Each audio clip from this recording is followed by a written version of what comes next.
उद्देश्य। इस पाठ के अंत में आप निम्नलिखित सीखने में सक्षम हो जाएंगे। होमिनिड और होमिनोइड में भेद करने में, होमो को परिभाषित करने में, होमो की कई प्रजातियां सूचीबद्ध करने में, क्षेत्रीय निरंतरता मॉडल की व्याख्या करने में, प्रतिस्थापन मॉडल पर चर्चा करने में, भोजन प्राप्त करने के विभिन्न तरीकों की व्याख्या करने में, संग्रहण, अपमार्जन और शिकार पर चर्चा करने में, प्रारंभिक मानव औजारों को समझने में, संप्रेषण के विभिन्न तरीकों की व्याख्या करने में, मानव उत्पत्ति का अध्ययन। परिचय। अपने प्रागैतिहासिक क्रमिक विकास का अध्ययन करने के लिए हमारे पास कई मुख्य संसाधन उपलब्ध हैं। इनमें मानव जीवाश्मों के अवशेष, गुफाओं में मिले चित्र और औजार शामिल हैं, जो पत्थरों से बने थे। ये उन मानव प्रजातियों के क्रमिक विकास के बारे में अधिक जानकारी प्राप्त करने का महान अवसर प्रदान करते हैं, जो अब विलुप्त हो गई हैं। इसे समझने के लिए जीवाश्मों को प्रत्यक्ष रासायनिक विश्लेषण या दबी हुई भूमिगत पाई गई तलछटों की अप्रत्यक्ष डेटिंग के माध्यम से उनकी आयु निर्धारण की गई है। इन अवलोकनों के आधार पर निष्कर्षों की एक निश्चित श्रृंखला तैयार की गई है। स्पष्ट है, प्रारंभिक समय में जब क्रमिक विकास की खोज नहीं हुई थी, वैज्ञानिक और शिक्षाविदों का मानना था कि मानव के किसी भी पूर्व रूप का अस्तित्व नहीं था और केवल आधुनिक मानव रूप का ही अस्तित्व था। यह मुख्य रूप से इस तथ्य के कारण था कि old testament, the story of life, ने इस सिद्धांत को बहुत दृढ़ता से समर्थन दिया था। हालांकि क्रमिक विकास पर चार्ल्स डार्विन के अध्ययन ने अपनी पुस्तक on the origin of species में इस प्रतिपादन पर एक नया दृष्टिकोण दिया। उन्होंने इस बारे में एक अलग स्पष्टीकरण दिया कि किस प्रकार मानव के प्रारंभिक रूप का आधुनिक मानव रूपांतरण और क्रमिक विकास हुआ था। आधुनिक मानवों के पूर्ववर्ती। 1. होमिनिड बनाम होमिनोइड। होमिनोइड वे प्रजातियां हैं जो अपने छोटे मस्तिष्क के लिए जानी जाती हैं। दूसरे शब्दों में, मानक मानव मस्तिष्क की तुलना में उनके मस्तिष्क का आकार छोटा होता है। इसके अलावा वे चौपाए होते हैं, अर्थात वे चलने फिरने के लिए अपने सभी अंगों का उपयोग करते हैं। वहीं दूसरी ओर होमिनिड का मस्तिष्क आकार में बड़ा होता है। दूसरी विशेषता जो उन्हें अलग बनाती है वह 2 पैरों पर चलने की क्षमता है, जिसे द्विपादी भी कहा जाता है। यह क्षमता उन्हें चलते समय सीधी मुद्रा में रहने की क्षमता देती है। इसके अलावा उनके हाथ औजार बनाने जैसे जटिल कार्यों को करने के लिए उचित तरीके से डिजाइन होते हैं। होमिनिड को आधुनिक मानव की प्रमुख श्रेणियों में वर्गीकृत किया गया है, जिसे ऑस्ट्रेलोपिथेकस और होमो जैसे जीनस भी कहा जाता है। ऑस्ट्रेलोपिथेकस पूर्वी अफ्रीकी क्षेत्र में होमिनिड जीवाश्मों के प्रारंभिक अवशेषों में से एक पाया गया है। यह जीनस है जो ऑस्ट्रेलोपिथेकस की उपश्रेणी है और लगभग 5.6 मिलियन वर्ष पहले की है। छोटे मस्तिष्क आकार वाले दक्षिणी एप का दांतों का बड़ा सेट होता था। यह भी पाया गया कि उनकी वंशावली के कारण होमो की तुलना में हाथों की उनकी निपुणता सीमित थी। केवल आगे के अवयवों का उपयोग या द्विपादी गति सीमित है, क्योंकि उनके जीवन काल का एक बड़ा हिस्सा पेड़ों पर गुजरता था। आधुनिक मानवों के पूर्ववर्ती। 2. होमो। जहां मानव विशेषताएं क्रमिक विकास में एक समयावधि के दौरान विकसित हुईं, जिसमें मुख्य रूप से उनके अंतर्निहित सकारात्मक प्रतिक्रिया तंत्र के कारण योगदान दिया गया था, वहीं वास्तव में इसने धीरे धीरे फिर भी निश्चित रूप से उनके द्वारा जी जाने वाली जीवन शैली को बदल दिया। हालांकि स्वायत्तता पर इसका बड़ा प्रभाव पड़ा, क्योंकि अब वे अपने दोनों पैरों पर चलने में सक्षम हो गए, जिससे उनके हाथ मुक्त हो गए। इससे न केवल पहले की तुलना में हाथों का अधिक उपयोग संभव हुआ, बल्कि यह तथ्य भी कि अब चलना अधिक कुशल बन गया। लगभग 2.5 मिलियन वर्ष पहले हमारे पृथ्वी पर कुछ बड़े बदलाव हुए। इनमें न केवल इसकी जलवायु में परिवर्तन, भौगोलिक परिवर्तन और वनस्पतियों में बदलाव शामिल था, बल्कि इस हद तक आगे बढ़ा कि घने जंगलों का स्थान घास के मैदानों ने ले लिया। यही वह समय था जब ऑस्ट्रेलोपिथेकस, जो पेड़ों के लिए अधिक उपयुक्त था, अब जीनस होमो द्वारा प्रतिस्थापित हुए, जो शुष्क स्थितियों के प्रति बेहतर ढंग से अनुकूलित थे। लैटिन में होमो का अर्थ आदमी होता है। उनके मस्तिष्क बड़े हो गए, जबकि उनके जबड़े छोटे दांतों के साथ छोटे हो गए और बाहर की ओर कम निकले हुए थे। नए मस्तिष्क के आकार में वृद्धि का अर्थ था कि ये प्रजातियां अधिक बुद्धिमान हो गई थीं और उनकी बेहतर प्रतिधारण स्मृति शक्ति थी। होमो की अनेक प्रजातियां। होमो हैबिलिस, औजार निर्माता, अफ्रीका, इथियोपिया और तंजानिया में खोजा गया। होमो इरेक्टस, सीधा मानव, अफ्रीका और एशिया दोनों में खोजा गया। संभावना है कि वे अफ्रीका से एशिया पहुंचे थे। यही प्रजाति लगभग 10 लाख वर्षों तक जीवित रही। होमो हाइडेलबर्गेंसिस, हाइडेलबर्ग के नाम पर नाम पड़ा, जहां जीवाश्म पाए गए थे। व्यापक वितरण एशिया, यूरोप और अफ्रीका में पाए गए हैं। होमो निएंडरथैलेंसिस, निएंडर घाटी में पाए गए जीवाश्मों के नाम पर नाम पड़ा। यूरोप, पश्चिमी और मध्य एशिया में छाए थे। होमो सेपियंस, सोचने वाला मानव, 45,000 वर्ष पहले प्रकट हुआ। आधुनिक मानव। क्षेत्रीय निरंतरता मॉडल। यहाँ एक महत्वपूर्ण प्रश्न उठता है, अलग अलग प्रजातियां कैसे विकसित हुईं? बहरहाल, जिस दर से विश्व के विभिन्न क्षेत्रों में आधुनिक मानव का विकास हुआ, उसने मुख्य रूप से इस बात में योगदान दिया कि ये प्रजातियां कैसी दिखाई देती हैं। उदाहरण के लिए, एक यूरोपीय एक एशियाई से अलग दिखता है, जो बदले में एक अफ्रीकी से अलग दिखता है। होमो इरेक्टस और होमो हाइडेलबर्ग आबादी के बीच विशेषताओं में अंतर उस वंश के कारण था जिससे वे विकसित हुए थे। इसलिए जैसे जैसे इन प्रजातियों की आबादी में वृद्धि हुई, वे धीरे धीरे होमो सेपियंस में विकसित हुए। प्रतिस्थापन मॉडल।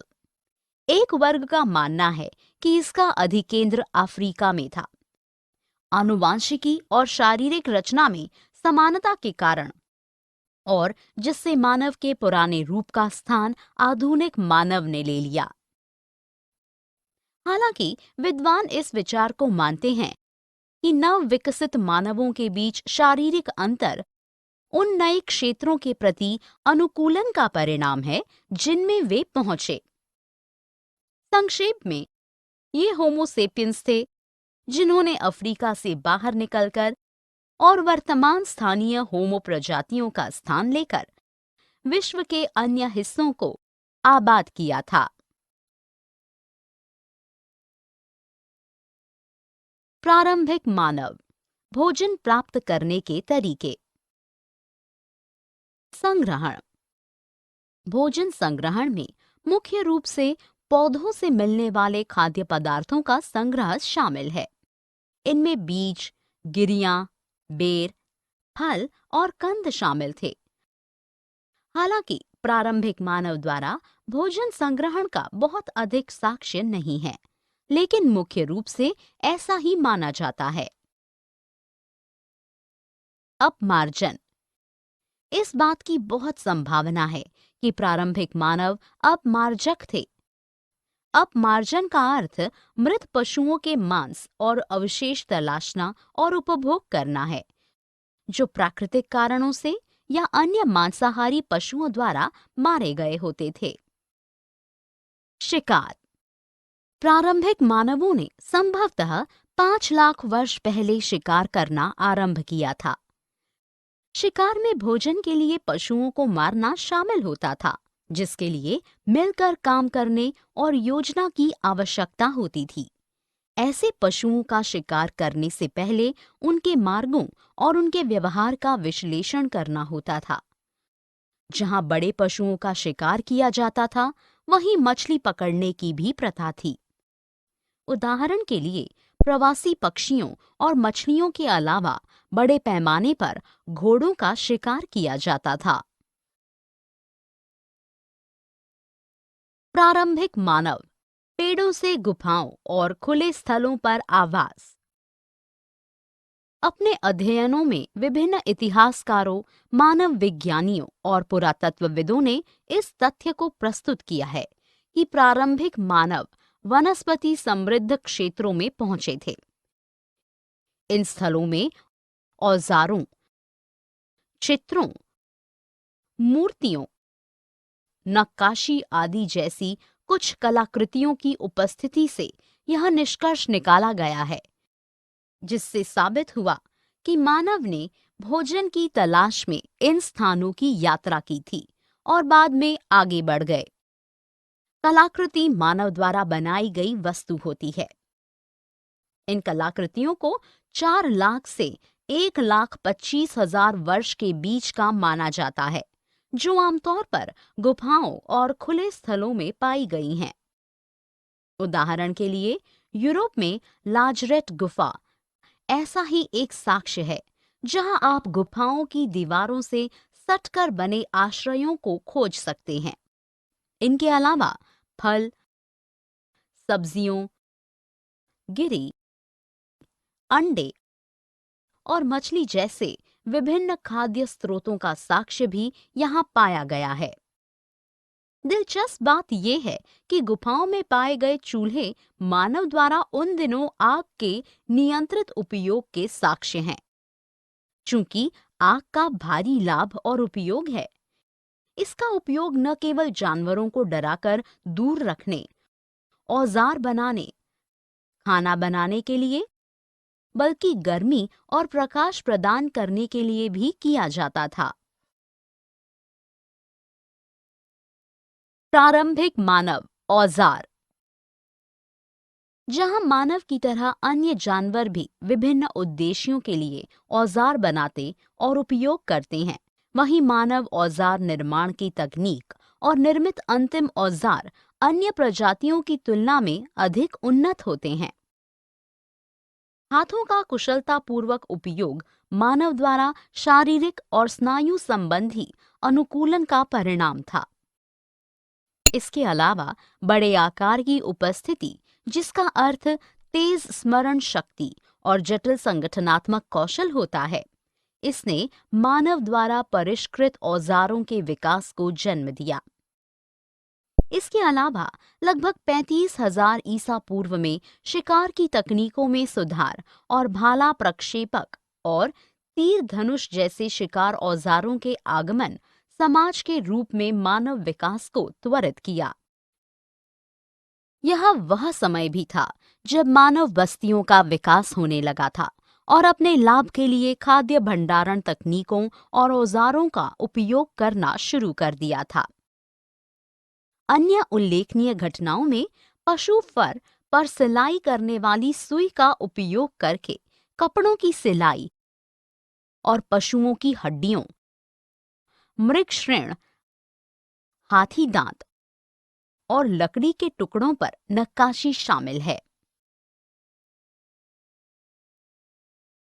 संचार के तरीके, भाषा और कला। भाषा का विकास। यद्यपि इस ग्रह पर उत्पन्न होने वाली प्रजातियों की एक श्रृंखला रही है, लेकिन यह केवल मानव है जिसने एक दूसरे के साथ संचार के लिए अपनी भाषा सृजित करने की उपलब्धि हासिल की। मनुष्यों में भाषा की उत्पत्ति। होमिनिड या मानव संचार करने के लिए व्यापक रूप से अपने हाथ का उपयोग करते थे। ये इशारे और हाथ की गतियां एक दूसरे के साथ जानकारी साझा करने का शानदार तरीका प्रदान करती है। भाषा के अलावा यह प्रजाति संचार करने के लिए अन्य वाक रूपों का भी उपयोग करती है, जो पूरी तरह से ध्वनि आधारित है। उदाहरण के लिए गायन और गुनगुनाना। प्रारंभ में मानव वाणी प्राइमेट्स द्वारा किए जाने वाले बुलावे के समान ही शुरू हुई। ये ध्वनियां जो शुरू में कम थीं, संख्या में बढ़कर पूर्ण भाषा में विकसित हो गई। कला। जबकि भाषा का पूर्व ऐतिहासिक युग में विकास हुआ, वहीं मानव जाति के विकास की प्रक्रिया में कला को भी अपना मार्ग मिला। यूरोप के विभिन्न हिस्सों में 30,000 ईसा पूर्व से 12,000 ईसा पूर्व के बीच जानवरों की नेमूर चित्रकला की खोज हुई, जो स्पष्ट रूप से इस कहानी का समर्थन करती है। जिन जानवरों को चित्रित किया गया उनमें बाइसन, घोड़े, आइबैक्स, हिरण, मैमथ, गैंडा, शेर, भालू, पैंथर, लकड़बग्गा, उल्लू शामिल हैं। ऐसा माना जाता है कि ये कलाकृतियां और जानवरों के चित्र स्थानीय रीति रिवाजों और यहाँ तक कि जादू टोने से जुड़े थे।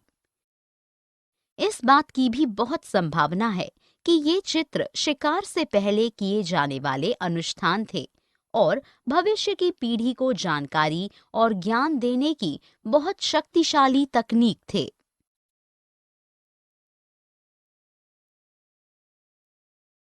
सारांश। हमने जो कुछ सीखा है उसे संक्षेप में दोहराएं। होमोनाइड वे प्रजातियां हैं जिन्हें उनके छोटे मस्तिष्क के लिए जाना जाता है। होमिनिड का मस्तिष्क आकार में बड़ा होता है। होमिनिड को आधुनिक मानव की प्रमुख श्रेणियों में वर्गीकृत किया जाता है, जिसे ऑस्ट्रेलोपिथेकस और होमो जैसे जीन्स भी कहा जाता है।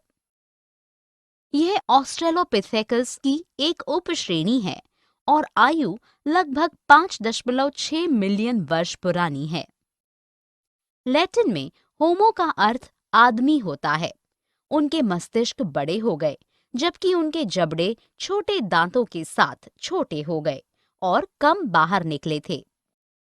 होमो इरेक्टस और होमो हाइडेलबर्ग आबादी के बीच विशेषताओं में अंतर उस वंश के कारण था जिससे वे विकसित हुए थे। भोजन संग्रहण में मुख्य रूप से पौधों से मिलने वाले खाद्य पदार्थों का संग्रह शामिल था। अपमार्जन का अर्थ मृत जानवरों का मांस और अवशेष तलाशना और उपभोग करना है, जो या तो प्राकृतिक कारणों से मरे होते थे या अन्य मांसाहारी पशुओं द्वारा मारे गए होते थे।